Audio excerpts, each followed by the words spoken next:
혹시 여러분들은 고해라는 말을 들어보셨나요? 고해, 쓸 꽃자에 바다 해자라고 해서 이 고해는 현세의 괴로움이 깊고 끝없음을 바다에 비유하여 이르는 말이에요. 여러분, 왜 인생의 고통을 왜 이렇게 바다에 비유를 했을까? 바닷가를 가보시면요, 파도가 계속 밀려옵니다. 끊임이 없어요. 여러분, 파도와 싸우시면 안 돼요. 여러분, 파도가 언제 끝일까? 그런 생각하시면 빨리 병원 가셔야 돼. 여러분, 파도가 계속 끊임없이 밀려오죠. 근데 우리 인생의 고난이 그렇다라는 거예요. 이 문제만 풀리면 나는 행복할 것 같아. 이거 너무 힘들어. 그 문제 풀리잖아요, 또 다른 문제가 옵니다. 이게 우리의 인생살이라는 것이죠. 자, 이런 말에서 볼 수 있듯이 인간이 살아가는 이 세상은 태어나는 그 순간부터 고생하면서 살아갈 수밖에 없죠. 물론 예수를 믿는 하나님의 자녀라도 이 세상에서 삶을 살아가야 하기 때문에 불신자가 겪는 동일한 아픔과 고통을 안고서 살아갑니다. 한마디로 인간은 태어나는 그 순간부터 이제 죽음을 향해서 달려간다고 봐야만 할 것 같아요. 주중에도 이렇게 장례 당한 가정이 있어서 다녀왔는데 여러 사연도 있고 아픔도 있고 또 가족을 먼저 보내고 또 지인을 먼저 보내고 또 가까운 교우를 먼저 보낸 분들이 많이 아파하시더라고요. 우리가 죽음을 목표로 향해서 달려가는 게 우리 인생이지 않을까 저는 생각을 해봤어요. 자, 그러게 인간은 나이가 들수록 각종 고통, 즉 이런저런 아픔의 과정을 피할 수가 없습니다. 또 각종 슬픔이 있죠. 즉 어찌할 수 없는 이별의 슬픔도 겪어야만 하는 거예요. 이거 어쩔 수가 없습니다. 그뿐 아니라 각종 질병, 즉 육신의 질병뿐만 아니라 정신적인 질병과 같은 눈에 보이지 않는 질병을 만나기도 하죠. 더욱이 각종 상처를 안고 살아가게 됩니다. 그게 바로 저와 여러분들이 살아가는 인생이라는 거예요. 자, 그 결과 잘 회복되지 않은 마음의 얼룩들로 인해서 힘겹게 살아가야만 하는 것이 바로 저와 여러분들의 삶 아닌가요? 이처럼 불신자들뿐만 아니라 신자들 역시 이런 다양한 아픔과 어려움을 겪어야만 하기 때문인지는 몰라도 성도들이 장차 가게 되는 하나님 나라를 이야기해주고 있는 요한계시록 21장을 보게 되면 다음과 같이 기록을 해주고 있다는 거예요. 좀 길지만 우리 요한계시록 21장 3절 하반절로 4절을 한번 함께 읽겠습니다. 시작. 하나님이 그들과 함께 계시리니 그들은 하나님의 백성이 되고 하나님은 친히 그들과 함께 계셔서 모든 눈물을 그 눈에서 닦아주시니 다시는 사망이 없고 애통하는 것이나 곡하는 것이나 아픈 것이 다시 있지 아니하리니 처음 것들이 다 지나갔음이로라. 여러분, 이 구절에 따르면요, 하나님께서는 이제 하나님 나라에 입성한 성도들의 눈에서 눈물을 친히 닦아주신대요. 놀랍지 않습니까? 그만큼 성도들조차도 이 땅에서 살아가게 될 때 많은 눈물을 흘릴 정도로 여러 다양한 어려움을 겪기에 이제 천국에 입성한 이후에 하나님께서 가장 먼저 그 성도의 눈에서 눈물을 친히 닦아 주십니다. 그렇게 함으로 위로해 주는 거죠. 자, 그렇다면 이제 이 말씀을 듣고 있는 여러분들이 현재 겪고 있는 문제들은 과연 무엇이 있을까요? 여러분들은 무엇 때문에 밤잠을 이루지 못하고 계십니까? 무엇 때문에 염려하고 계십니까? 무엇 때문에 고통 속에 계십니까? 낙심 가운데 계신가요? 그리고 여러분들은 당면한 문제들 앞에서 그 문제들을 해결할 방안은 과연 찾으셨습니까? 자, 그런데 이제 오늘 말씀 6절을 보세요. 여러분들이 가지고 있는 성경 6절을 한번 보십시오. 눈으로 한번 보십시오. 6절을 보시면 이사야 선지자는 한 아기를 신자인 저와 여러분들에게 주셨는데 신기하게도 놀랍게도 이 아기의 어깨에 무언가가 메어 있다고 말을 해주고 있습니다. 실제 어깨에 무언가를 메고 있다는 것은요, 다른 의미가 아니라 어깨에 무언가를 짊어지고 있다는 의미예요. 여러분, 한번 생각을 해보자고요. 솔직히 아기가 태어나는 것이 기쁨이요 행복이라 말할 수 있지 않을까요? 여러분 어떻게 생각하십니까? 어제도 우리 공동체 내에서 한 이제 가정이 아기를 낳았어요. 첫 애를 낳았습니다. 얼마나 기쁠까요? 첫 아기를 안았을 때 그 엄마가 얼마나 기쁠까요? 아빠가 얼마나 기쁠까요? 여러분, 신비하기도 하고 생명이 여러분들 나를 닮아 있는 누군가가 여러분 딱 눈으로 보인다는 그 자체가 얼마나 황홀합니까? 자, 그런데 이 아기는요, 오늘 말씀에 나와 있는 이 아기는요, 놀랍게도 태어나면서부터 어깨에 무언가를 메고 태어났대요. 그러면 이 아기의 탄생은 과연 기쁨이요 행복일까요? 그게 아니면 과연 슬픔이요 불행일까요? 도대체 이 아기가 누구이길래 이런 괴물과 같은 모습으로 태어났을까요? 기괴한 모습으로 태어났을까요?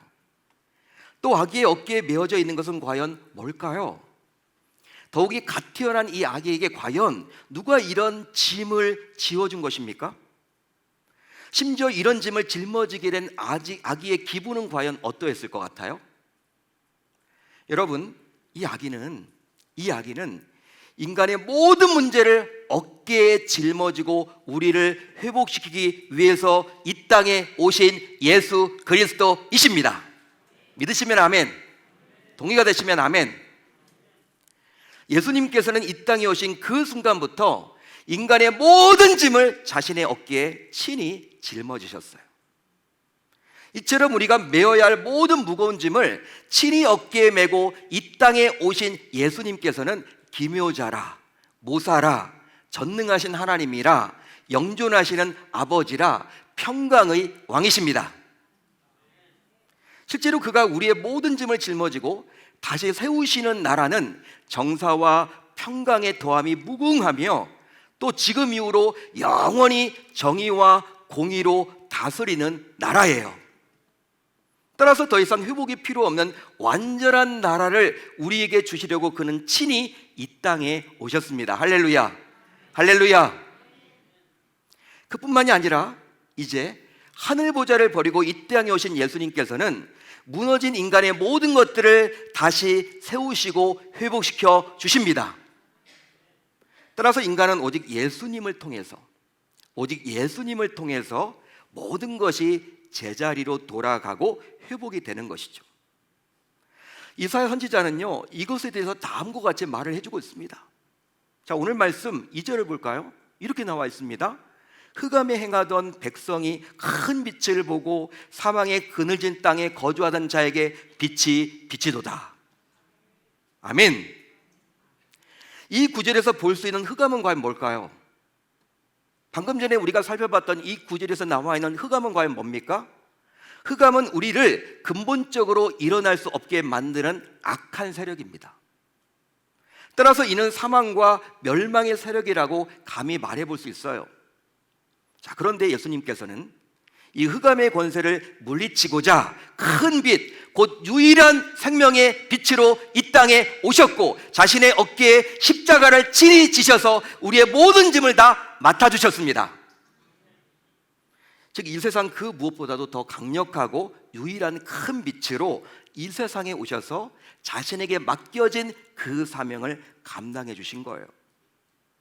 그 결과 이 땅에 오신 목적을 다 이루셨습니다. 할렐루야, 할렐루야.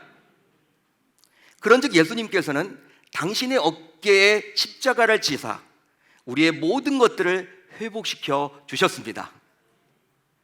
바로 오늘 말씀 4절을 보면 알 수가 있죠. 우리 4절을 한번 천천히 같이 한번 읽어봅니다. 시작. 이는 그들이 무겁게 맨 멍에와 그들의 어깨의 채찍과 그 압제자의 막대기를 주께서 꺾으시되 미디안의 날과 같이 하셨음이니이다. 아멘. 여러분, 이 구절을 자세히 보시면요, 세 단어가 눈에 띄어요. 바로 멍해라는 단어와 채찍이라는 단어와 막대기입니다. 자, 이 구절을 통해서 알 수 있듯이 예수님께서는 우리 어깨에 무겁게 메어진 멍에를 친히 풀어주셨습니다. 실제 우리는 태어나면서부터 내려놓을 수 없는 무거운 짐들을 어깨에 메고 살아가야만 해요. 태어나는 순간부터 무거운 짐을 어깨에 메고 살아가야만 합니다. 그것이 바로 뭐예요? 이 무거운 짐이 뭡니까, 여러분? 바로 죄의 짐이에요. 죄의 짐. 이 죄의 짐을 어깨에 짊어지지 않은 채 이 세상에 태어나는 사람은 그 누구도 없어요. 실제 그렇습니다. 그 이유는 바로 바울이 로마서 3장에서 이야기했지만 기록된 바 의인은 없나니 하나도 없으며 라고 말을 해주고 있기 때문이죠. 따라서 죄 없는 의인으로 태어난 자는 단 한 사람도 없습니다. 그 결과 우리 어깨에 메어져 있는 이 죄의 짐으로 인해서 결국 우리는 불행하게 살아갈 수밖에 없다라는 거예요. 안타깝게도. 여러분, 그런데 더 심각한 것이 있습니다. 그게 뭐냐? 더 안타까운 것이 있어요. 그게 뭐냐? 우리 어깨 위에 있는 이 무거운 죄의 짐을 우리 스스로의 노력과 힘만으로는 결코 해결할 수가 있을까요? 없을까요? 해결할 수가 있을까요? 없을까요? 없다라는 데 더 큰 문제가 있는 것이죠. 그래서 예수님께서 이런 우리를 위해서, 이런 연약한 우리를 위해서 이 땅에 친히 성육신하신 거예요. 즉 수고하고 무거운 짐을 진 우리의 어깨를 자유케 하고자 예수님께서는 하늘 보좌를 버리고 몸소 당신의 어깨에 대신 이 짐을 지려고 이 땅에 육신을 입고 오셨습니다. 이처럼 성육신하신 예수님께서는 죄를 사하는 권세를 가지고 계세요. 죄를 사하는 권세, 인간이 누구도 가지고 있지 못한 그 권세, 그 파워. 즉 예수님께서는 죄와 사망의 권세에서 우리를 자유케 하셨습니다. 따라서 오늘 이 시간 각종 죄책감을 유발하는, 우리의 어깨를 무겁게 하는, 우리의 어깨를 짓누르는 모든 죄의 짐들이 예수 그리스도의 십자가의 권세로 자유케 되는 놀라운 역사가 이 시간 일어나야 할 줄로 믿습니다. 그 결과 우리 모두 각종 죄책감에서 이제 홀가분하게 벗어나서 자유케 되어야 하는 것이죠. 할렐루야, 할렐루야. 다음으로 예수님께서는 우리 어깨에 내리치는 채찍을 막아주셨습니다. 실제 삶을 살다 보면요, 우리 어깨를 내리치는 채찍이 있을까요? 없을까요? 있어요, 여러분. 있습니다. 그게 뭘까요? 우리를 짓누르는 삶의 무게들이죠. 삶의 무게들. 얼마나 힘든지 몰라요. 여러분, 한 주간 동안 바쁘게 사셨죠? 분주하게 사셨죠? 뭐 때문에 이렇게 바쁘셨어요? 분주하셨어요? 여러분, 가장 노릇하기 힘드시죠? 요즘은 맞벌이들이 많으니까 부모 노릇하기 힘드시죠? 이 자녀들 여러분 어떻게 내가 키울까? 먹여 살려야 되는데, 양육해야 되는데 뼈 빠지게 일을 하고 있고, 여러분 자식 노릇하기도 힘들고 부모 노릇하기도 힘들고, 삶 자체를 살아가는 게 이 무게가 여러분 얼마나 힘든지 몰라요. 교회 내에서도 또 직분자 노릇을 하기도 힘들죠. 내가 그래도 장로인데, 안수집사인데, 목사인데, 전도사인데, 권사인데, 여러분 참 쉬운 게 아닌 것 같아요. 이게 각종 삶의 무게들이에요. 즉 걱정과 근심, 그리고 인생사의 모든 아픔과 상처들입니다. 그런데 예수님께서는 우리의 어깨에 쏟아지는 모든 고통과 아픔의 세력들을 막아주시려고 스스로 채찍에 맞으며 우리를 자유케 해주셨습니다. 할렐루야, 할렐루야. 자, 이사야 53장을 보면요, 이사야 선지자는요 이런 예수님의 모습을 다음과 같이 아주 생동감 있게 표현해주고 있어요. 마치 이사야 선지자가 화가가 된 거예요. 화가가 여러분 그림을 그릴 때 생동감 있게 그리죠. 진짜 여러분 그림처럼 튀어나올 것처럼 그리잖아요. 인물화 같은 경우에 막 주름도 그리고요, 이런 명암을 넣어가지고 와 진짜 이거 사진 같다, 여러분 그런 그림들이 있잖아요. 근데 이사야 선지자가 53장을 기록하면서 마치 본인이 화가처럼 그림을 그린 것처럼 아주 세밀하게 생동감 있게 그려주고 있어요. 제가 읽어드릴게요. 여러분들이 잘 보세요. 그는 실로 우리의 질고를 지고 우리의 슬픔을 당하였거늘 우리는 생각하기를 그런 징벌을 받아 하나님께 맞으며 고난을 당한다 하였노라. 그가 찔림은 우리의 허물 때문이요 그가 상함은 우리의 죄악 때문이라. 그가 징계를 받음으로 우리는 평화를 누리고 그가 채찍에 맞음으로 우리는 나음을 받았도다. 할렐루야, 할렐루야. 여러분 어떻습니까? 생동감이 있지 않습니까? 이 구절에서 볼 수 있듯이 그는 우리의 질고와 슬픔을 회복하고자 우리가 당할 징벌과 고난을 대신 당하신 거예요. 그런즉 그가 찔림은 우리의 허물을 회복시키기 위함이고 또 그가 상함은 우리의 죄악을 회복시키기 위함이에요. 벗어나도록 하기 위함이에요. 그뿐 아니라 그가 징계를 받음으로 우리는 평화를 누리게 되었고 심지어 그가 채찍에 맞음으로 우리는 나음을 입게 되었습니다. 할렐루야, 할렐루야. 따라서 예수님께서는 우리를 치유하고 회복시키는 놀라운 권세를 가지고 계십니다. 그런즉 그가 치료 못할 질병이 없음을 우리 모두 기억해야만 하는 것이죠. 그러기에 이제 이 시간 각종 질고와 슬픔으로 인해서 우리의 어깨를 내리찍는 모든 채찍이 예수 그리스도의 십자가의 권세로 회복되는 놀라운 은혜가 이 시간 나타나야 할 줄로 믿습니다. 믿습니다.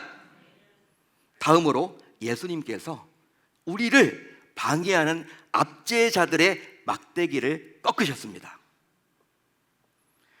예수님의 치유와 회복을 받은 하나님의 자녀들이 나아가는 길을 원수의 세력들이 결코 방해를 할 수가 없어요. 그런데 원수의 세력인 사단은 가까운 친구의 이름으로 심지어 배우자의 모습으로 찾아옵니다. 여러분, 적인데 분명히 동지처럼 찾아온다는 거예요. 그러면서 우리를 유혹합니다. 간계를 부립니다. 우리를 시험합니다. 하지만 예수 십자가의 사건을 통해서 회복과 치유를 경험한 하나님의 자녀들은 너무 걱정할 필요가 있다 없다?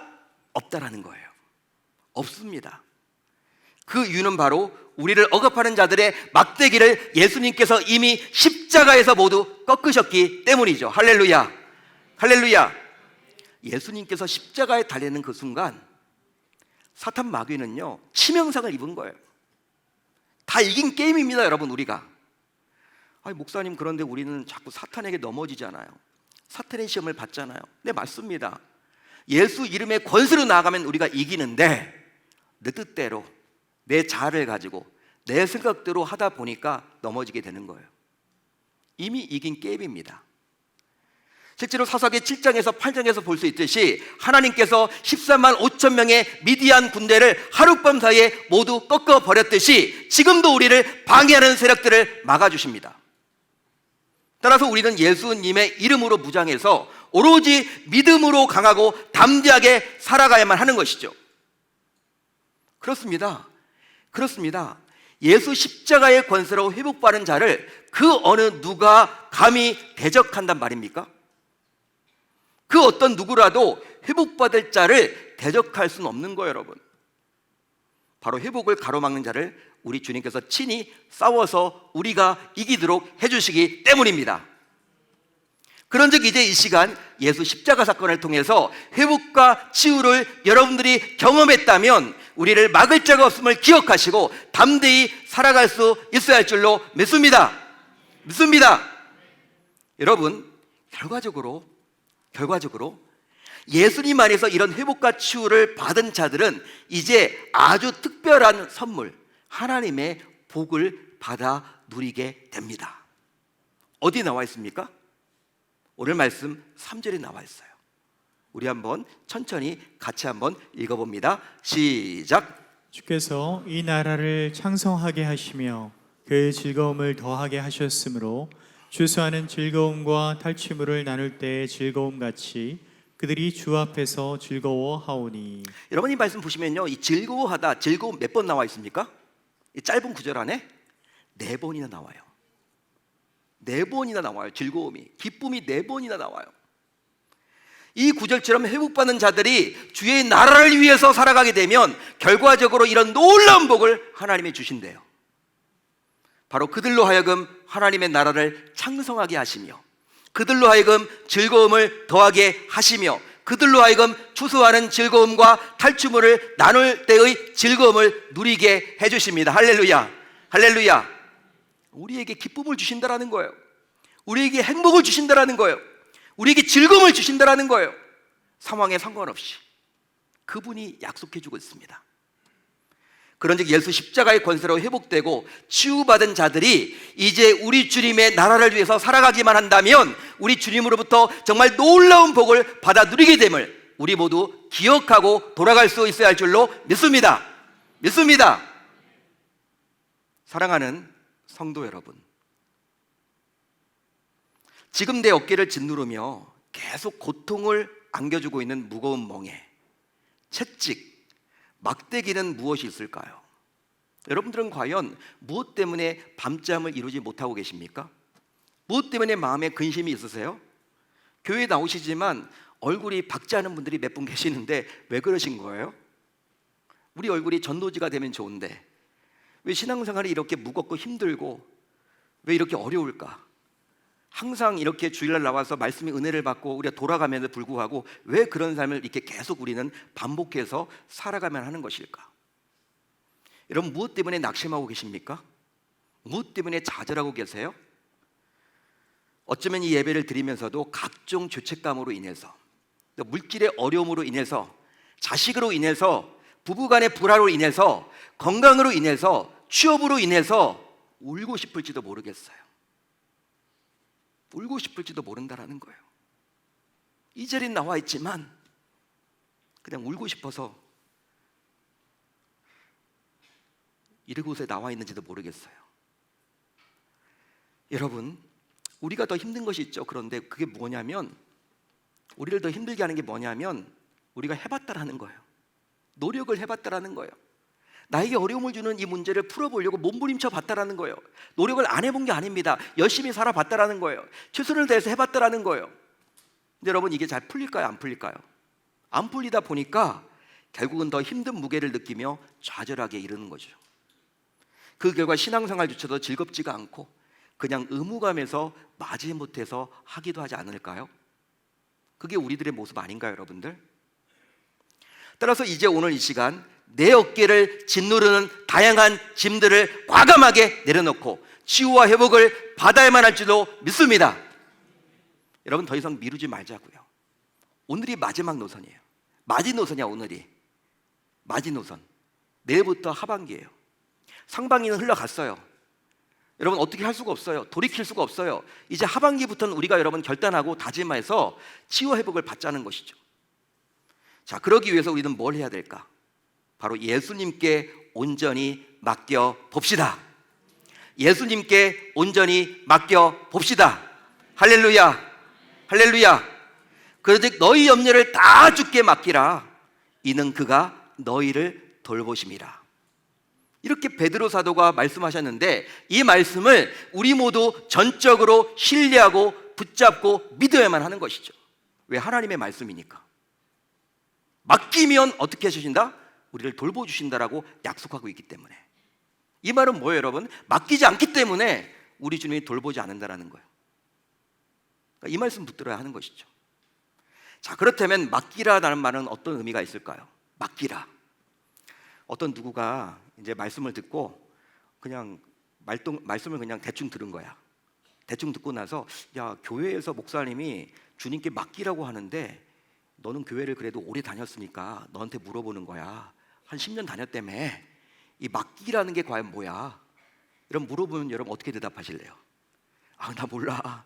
나한테 묻지 마. 그냥 목사님 찾아가면 좋을 것 같아. 이렇게 대답하실래요? 여러분, 여기 나와 있는 맡기라는 뭡니까? 쉽게 말하면 맡기라는 던지라예요.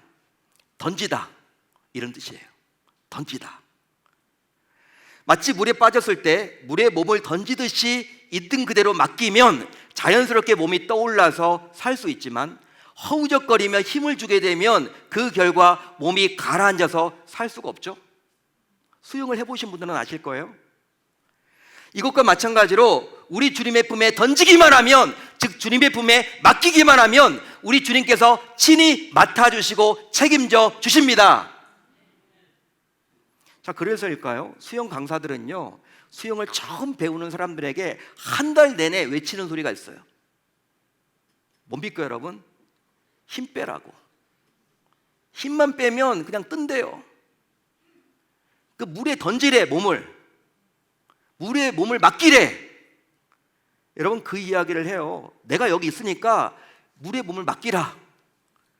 근데 여러분 우리가 그 얘기 듣고 막 무서운 거예요. 물을 바라보면 나 빠지면 물 먹을 것 같아. 여러분 그러니까 우리가 수영을 못 배우는 거예요. 여러분 우리가 여러분 기판을 들고 여러분 수영을 하죠. 기판을 들고 언제까지 여러분 기판을 들고 할래요? 우리의 몸이 떠야지만 갈 거 아니에요, 여러분들. 뭐 자유형, 평형 있지만 뜨지도 않은데 어떻게 수영을 합니까, 우리가? 뜨는 게 중요한데 이 기판만을 붙들고 있는 거야, 우리는. 물의 몸을 맡겨야 되는 거예요. 한마디로 물의 몸을 맡기면 뜨지만 맡기지 못하면 오히려 물이 몸을 삼켜버려요. 그런즉 이제 우리 모두 예수님께 전폭적으로 맡길 수 있어야 할 줄로 믿습니다. 그러면 이제 우리는 예수님께 어떻게 맡기면 좋을까요?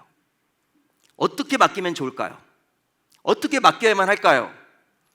예수님의 손길은 이 시간 즉시 임할 수 있음을 기억하며 이제 치유와 회복을 선포해야만 하겠습니다. 따라서 본인 스스로 열심히 기도해야 돼요.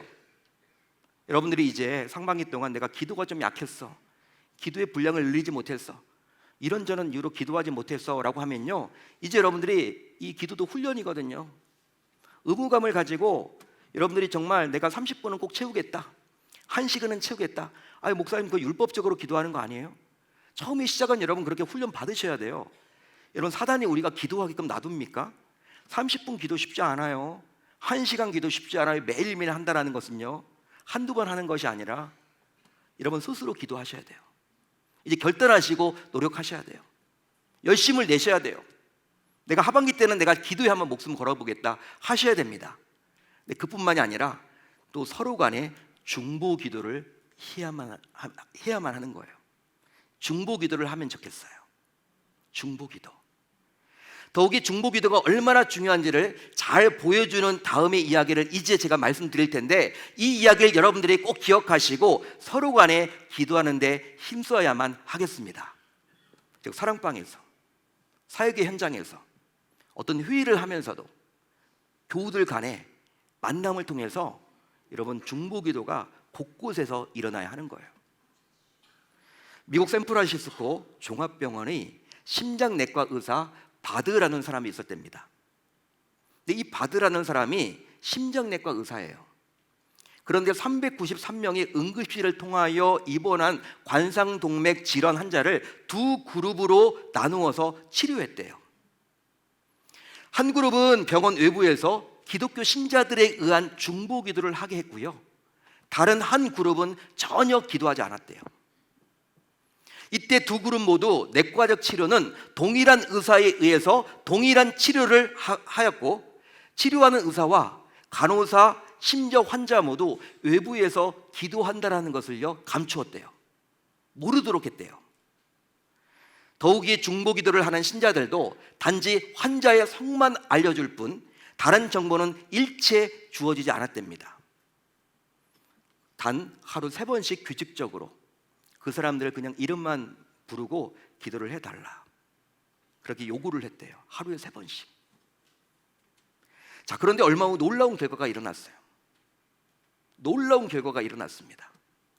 바로 기도를 받은 그룹에서는 기도를 받지 않는 그룹에 비해서 항산제 사용량이 5배나 감소했고, 폐부종의 발생이 3배나 적었고, 기도 삽관을 해야 하는 환자가 단 한 명도 생기지 않았고, 심지어 사망자도 훨씬 적었다라는 거예요. 여러분 이거 어떻게 설명하실래요? 이게 의학적으로 여러분 설명이 됩니까? 과학적으로 설명이 됩니까? 이성적으로 설명이 됩니까? 여러분 이건 어떻게 설명을 하시면 좋을까요? 이런 일이 직접 있었는데, 진짜 있었는데. 따라서 치유와 회복은 결과적으로 우리 주님께 달려있음을 기억하고, 우리 주님께서 은혜를 주시기만 하면 지금 즉시 나 자신도 치유받고 회복될 수 있음을 기억하고, 이제 스스로도 기도하지만 서로 간에 기도 제목들을 오픈해서 간절히 우리 주님께 중보 기도를 해야 할 줄로 믿습니다. 여러분 이제 우리 모두 다음과 같이 결단하며 매일 아침 선포를 해보자고요. 이번 주만 하는 게 아니라 하반기 내내 한번 이렇게 해보자고요. 이거 붙들고 이제 우리가 해보는 거예요. 이거 붙들고 우리가 해보는 겁니다. 기도하는 겁니다.